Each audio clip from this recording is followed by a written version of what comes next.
লটারবুনের পথে হাঁটছিলাম। সেই সময় আমাদের প্ল্যানটা ছিল ট্রেনে করে আমরা চলে যাব ব্রিন্ডেল ওয়ার্ল্ডে। তো এই যে লটারবুনের থেকে যেটা হচ্ছে ব্রিন্ডেল ওয়ার্ল্ড, যে জায়গাটার নাম সুইজারল্যান্ডের, আমি সুইজারল্যান্ডের কথা বলছি। যেবার আমরা সুইজারল্যান্ডে গিয়েছিলাম ঘুরতে, তো অনেক ভিডিও জমে গেছে এক সময় অনেক কারণে, আর ভিডিওগুলো সেইভাবে অন টাইমে দেওয়া হয়নি। তো আজকে কিছু শেয়ার করছি। আমরা এখানে ওয়েট করছিলাম ট্রেনের জন্য। ট্রেনটা আমরা নিয়েছিলাম আমাদের যেই জায়গায় এয়ারবিএনবির হাউসটা ছিল, ওয়েঙ্গেন থেকে আমরা লটারবুনেনে এসেছিলাম। লটারবুনেন থেকে আমরা আরেকটা ট্রেনে করে ব্রিন্ডেল ওয়ার্ল্ডের উদ্দেশ্যে যাচ্ছিলাম। তো ন্যাচারাল বিউটির কথা আমি আর কি বলবো। সুইজারল্যান্ড মানে তো সবাই একটা চোখের সামনে ভেসে ওঠে অপূর্ব সুন্দর ন্যাচারাল বিউটি, যেটা আল্লাহ বানিয়ে দিয়েছে। এত সুন্দর বিউটির ছড়াছড়ি চারিদিকে। আমি এটাকে কি বলবো, যে আসলেই একটা হেভেনের মতো। তার আগে আমি আরেকটা কথা বলে নিই। এইটা একটা রেস্টুরেন্ট ছিল, বাংলাদেশি রেস্টুরেন্ট। এইটার গল্প বলি এখন। তো এই বাংলাদেশি রেস্টুরেন্টটা ছিল আমরা যে ওয়েঙ্গেন শহরে ছিলাম, সেই ওয়েঙ্গেন শহরে। সেইখানে আমরা খুবই আগ্রহ নিয়ে গেলাম যে এরকম একটা জায়গায় বাংলাদেশি রেস্টুরেন্ট, ওয়াও। যাওয়ার পরে যেটা হলো, এটা আমার বলতেও খারাপ লাগে যে সেখানে যাওয়ার পরে ফুডটা এতটাই খারাপ ছিল।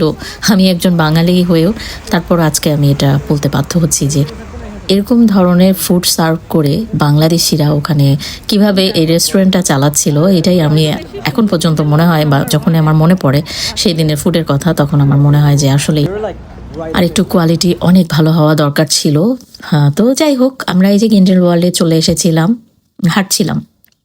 আসলে ট্রেনে দেখার সৌন্দর্য এক ধরনের, আপনি যখন একটা প্রাইভেট কার নিয়ে বা আপনি গাড়ি রেন্ট করে যখন ঘুরবেন তখন একভাবে দেখতে পারবেন, আর আপনি হেঁটে হেঁটে আস্তে ধীরে আরেকভাবে এনজয় করতে পারবেন। তো আমরা সেদিন ওখানে নামার পরে একটু হেঁটে হেঁটেই চারপাশটা দেখার চেষ্টা দেখছিলাম। আর দেখতে দেখতে আমরা টিকিট কাউন্টারের দিকে যাচ্ছিলাম। আমাদের অন্য কিছু অ্যাক্টিভিটিস করার ইচ্ছা ছিল, তো সেগুলোর জন্য। তো অপ্রত্যাশিতভাবেই যেটা হয়েছিল, এটা হচ্ছে টিকিট কাউন্টার ছিল। এখানে যাওয়ার পরে আমরা এখান থেকে আমার সিটিটার কথা মনে নাই, কোন একটা সিটিতে যাওয়ার কথা আর কি। তো সেটার টিকিট আমরা সেদিন পাইনি, তো আর যাওয়া হয়নি। তো গ্রিন্ডেল ওয়ার্ল্ডের আশপাশ আমরা সুন্দর যতটুকু দেখা গেছে আমরা দেখেছিলাম। তারপরেই তো হেঁটে হেঁটে এই তো হাঁটছিলাম। আসলে কোনো একটা জায়গায়, নতুন একটা দেশ আপনি যদি এক্সপ্লোর করতে চান, আপনার যে জিনিসটা দুটো জিনিস খুবই আমার কাছে মনে হয় যে দুটো জিনিস খুবই প্রয়োজন। সেটা হচ্ছে আপনার একটা ভালো স্ট্যামিনা থাকতে হবে, হাঁটার প্রচুর অভ্যাস থাকতে হবে, এবং অনেক ধৈর্য থাকতে হবে।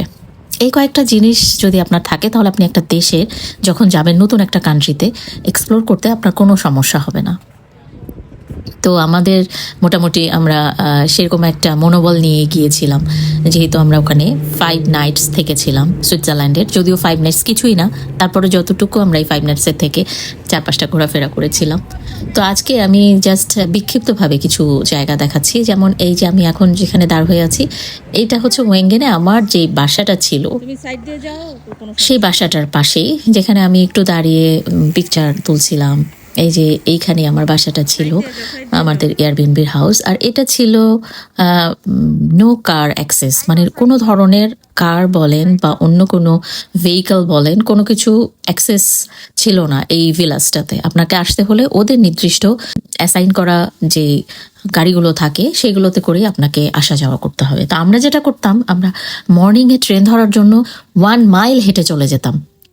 কিন্তু এই 1 মাইল কিন্তু ভাবলে হবে না এভাবে যে 1 মাইল এটা তো কোনো ব্যাপার না। এটা আসলে ব্যাপার ছিল, বিকজ এটা তো অনেক পাহাড়ের উপরে ছিল এই গ্রামটা। তো এখানে যখন আমরা আপহিলে উঠতাম তখন মনে হতো যে খবর হয়ে যেত, সত্যি কথা। আবার ডাউন হিলে নামার সময় তো আসলে সেরকম কোনো কিছু ফিল ওইভাবে হয় না, মানে অনেক কমফোর্টেবলি নামা যায়। কিন্তু আপ হিলে ওঠার সময় সত্যি প্রতিবার মনে হতো উফ। কিন্তু এতে খুব ভালো হয়েছিল যে আমরা সারাদিন যে ঘোরাফেরার যে একটা আমাদের ফিজিক্যাল একটা স্ট্যামিনা, আমার মনে হয় যে এই যাওয়া আসায় এটা ক্রিয়েট হয়ে যেত। তখন আমরা খুব ভালোভাবে, মানে এত টায়ার্ড হয়ে যেতাম না, খুব সুন্দরভাবে আমরা ঘুরতে পারতাম, চলাফেরা করতে পারতাম। তো এই ছিল, এই তো চারপাশের আমার এটা ছিল, এই যে সাইড দিয়ে দেখা যাচ্ছে এটা ছিল বাসাটা। এটা দিয়ে যখন আমি সিঁড়ি দিয়ে একদম নিচের দিকে আসি, ওখান থেকে একদম সামনে ওই যে দূরে আমার ওই বাসা থেকে সবচেয়ে যেটা খুব ভালো ছিল সেটা হচ্ছে ট্রান্সপোর্টেশনের ব্যবস্থাটা খুব ভালো ছিল, মানে জাস্ট 1 মাইল হেঁটে যেই ট্রেনে করে আপনি যে কোনো জায়গায়, সুইজারল্যান্ডের যে কোনো জায়গায় যেতে পারবেন, কারণ আমাদের সুইস প্যাস ছিল। তো ওই সুইস প্যাসের জন্য আমরা দেখা গেছে যে সব ধরনের, ইভেন দো আমরা ফেরিও কিন্তু ফ্রিলি ঘোরাফেরা করতে পেরেছি, কারণ ওই সুইস প্যাসই হচ্ছে ইনক্লুড করেছিল বিভিন্ন ধরনের ট্রান্সপোর্টেশন সুইজারল্যান্ডের ভিতরে আর কি, যেমন হচ্ছে সেটা ট্রেন হতে পারে, বাস হতে পারে, ফেরি হতে পারে। তো আমরা এই সুইস পাসটা যারা যাবেন ডেফিনেটলি এটা পারচেস করবেন, এটা করলে অনেক সুবিধা হয়। আর যারা প্রাইভেট কার আপনারা রেন্ট করতে চান তাদের ক্ষেত্রে তারা চিন্তা করতে পারেন কিনবেন কি কিনবেন না, বাট যারা ধরেন বাস, ট্রেন, লোকাল ট্রান্সপোর্টেশন যারা ইউজ করবেন, আমি ডেফিনেটলি রেকমেন্ড করবো যে সুইস পাসটা থাকলে খুবই সুবিধা। আর এই যে ঘরের ভিতর থেকে আমি আমি যে এই রুমটাতে ছিলাম সেই রুমটা থেকে এই সামনে চারিদিকে কি যে অসাধারণ বিউটি। আপনি যদি বাসার মধ্যে থেকেও এনজয় করতে চান সুইজারল্যান্ডের প্রকৃতি, ডেফিনেটলি আপনি করতে পারবেন, কারণ এই সৌন্দর্য শুধু এক জায়গায় সীমাবদ্ধ না, যেদিকেই তাকাবেন সুইজারল্যান্ডের বিউটিটা আপনার চোখে ধরা পড়তে বাধ্য।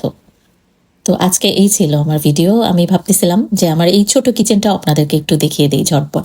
এই কিচেন থেকেও আমি যখন একটু টুকটাক কুক করতাম, তখন কিচেন থেকে এই যে সকালে সকালে উঠে আমি হয়তো কফিটা বানিয়েছি, কফি বানাতে বানাতেই আমার চোখ চলে যেত বাহিরে, এবং কি যে অদ্ভুত সুন্দর লাগতো তখন, মাশাল্লাহ।